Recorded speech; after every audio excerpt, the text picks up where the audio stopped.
उन सब भक्तों को शुभ आशीर्वाद और श्री बालाजी महाराज के चरणों में कोटि कोटि वंदन। सब संतों के चरणों में कोटि कोटि वंदन। NYU में आप सभी का हार्दिक स्वागत है और NYU न्यूज़ के जितने भी कार्यकर्ता हैं, मैनेजमेंट है, सभी को बालाजी महाराज की ओर से शुभ आशीर्वाद। भगवान सभी के मनोरथ सिद्ध करे। आज प्रकृति की ओर चलते हैं। प्रकृति का हमें ध्यान रखना चाहिए, प्रकृति को हमें बचा कर रखना है। अगर प्रकृति बचेगी तो हम बचेंगे। अगर प्रकृति में हम जरा सा भी प्रदूषण करते हैं तो यह हमारे लिए हानिकारक होगा। आज प्रकृति की बहुत अधिक जरूरत है, क्योंकि परमात्मा ने इस प्रकृति में जो कुछ भी बनाया है वह मनुष्य की इच्छा के लिए बनाया है, मनुष्य के लाभ के लिए बनाया है। वास्तव में प्रकृति मनुष्य का रक्षा कवच है। इस रक्षा कवच को बनाए रखना है तो प्रकृति के साथ खिलवाड़ नहीं करना है। हमें पेड़ पौधों की रक्षा करनी है, नदियों की रक्षा करनी है, जल की रक्षा करनी है, पहाड़ों की रक्षा करनी है, तो ही प्रकृति बचेगी। और प्रकृति बचेगी तो हम बचेंगे। हम नहीं बचेंगे तो फिर क्या होगा। वास्तव में इस परमात्मा ने हमें बहुत दिया है और प्रकृति ने तो इतना दे दिया। कोई बीमार हो जाए, वेंटिलेटर पर चला जाए, उसे ऑक्सीजन की जरूरत पड़ती है तो वेंटिलेटर का खर्चा कितना पड़ता है, किसी वेंटिलेटर पर जाने वाले से पूछो। कितना खर्चा रोज होता होगा। और जितनी ऑक्सीजन, एक सिलेंडर ऑक्सीजन अगर वो आदमी यूज करता है तो कितना बड़ा खर्च हो जाता है उस एक सिलेंडर ऑक्सीजन के लिए। और उस परमात्मा ने हमें रोज कितनी ऑक्सीजन फ्री में दे रखी है। कितनी ऑक्सीजन फ्री में मिल रही है। आप उस परमात्मा से प्रेम करो, उसकी प्रकृति से प्रेम करो, कल्याण हो जाएगा। वास्तव में उस परमात्मा ने हमें कितना जल, एक बोतल 1 लीटर की 20 रुपए की बोतल हम मोल खरीदते हैं। बताओ, परमात्मा ने जल फ्री में दे रखा है। दुकान से मोल लेना पड़ता है 20 रुपए का। हम दिन भर में कितना जल पीते हैं, तो कितना प्रकृति सब फ्री में ले रही है। रोटी बनाने के लिए कितनी गैस खर्च होती है, सिलेंडर कितने का आता है। और परमात्मा ने हमारे शरीर में अग्नि प्रकट कर रखी है, फ्री में दे रखी है।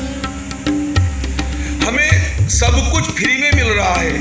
वायु फ्री में मिल रही है, ऑक्सीजन फ्री में मिल रही है, सब कुछ फ्री में मिल रहा है। विचार करो, उस परमात्मा ने कितना हमें दे रखा है।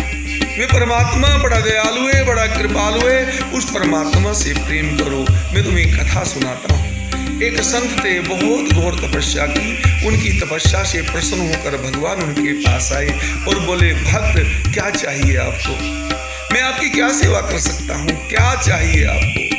भक्त बोला, भगवान आप मेरी तपस्या से अगर प्रसन्न हैं तो मुझे बताओ, मेरी तपस्या के द्वारा कितना मुझे मिल सकता है। हिसाब मेरा बताओ कि मेरी तपस्या से इतना मिल सकता है। भगवान ने कहा कि ठीक है, आज तो मैं रजिस्टर नहीं लेकर आया, मैं कल आता हूँ, कल बात करूँगा। भगवान चले गए। भक्त कल का इंतजार करने लगा।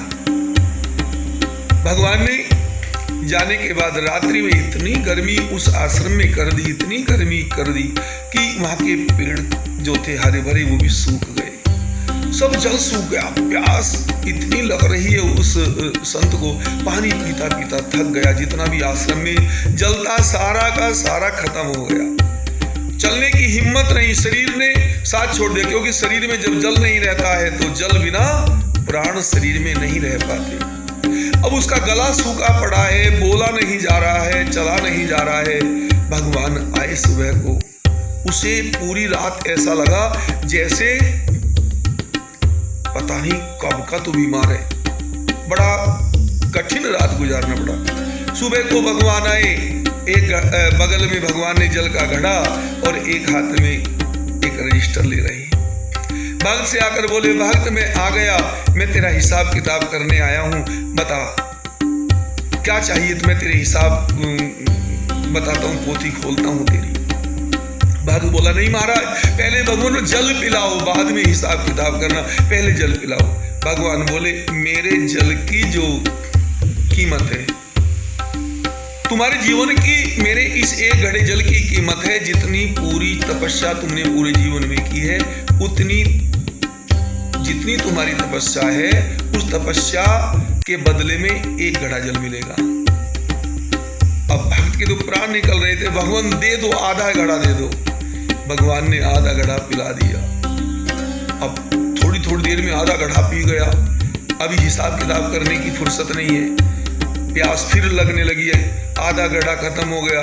भक्त बोला कि भगवान और पिलाओ। कि भगवान बोले देख ले भाई, आधी तपस्या तेरी खत्म हो चुकी है, आधा घड़ा बचा है, कि भगवान इसे भी पिला दो।